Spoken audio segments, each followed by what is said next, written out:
മുസ്ലിം ലീഗും താമരശ്ശേരി രൂപതയും തമ്മിലുള്ള പോരിനെ തുടർന്ന് ശ്രദ്ധാകേന്ദ്രമായ തിരുവമ്പാടിയിൽ കർഷക സമിതിയുടെ പേരിൽ സ്വതന്ത്ര സ്ഥാനാർത്ഥി രംഗത്ത്. സിബി മലയിലാണ് മത്സര രംഗത്തെത്തിയിരിക്കുന്നത്. മണ്ഡലം മുസ്ലിം ലീഗിന് തീറെഴുതി കൊടുത്തതിൽ പ്രതിഷേധിച്ചാണ് മത്സരിക്കാൻ തീരുമാനിച്ചതെന്ന് മലയോര കർഷക സമിതി പറയുന്നു.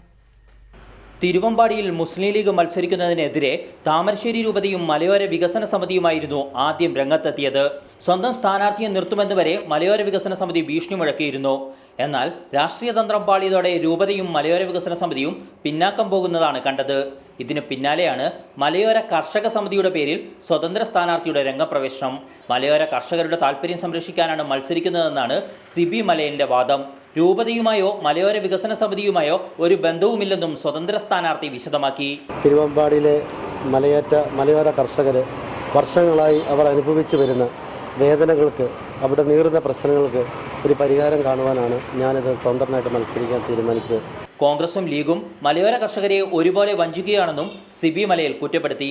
UDFന് വോട്ട് കുത്താനുള്ള യന്ത്രങ്ങളല്ല മലയോര കർഷകരെന്ന് മനസ്സിലാക്കി കൊടുക്കുമെന്നും കർഷക സമിതി അവകാശപ്പെടുന്നു.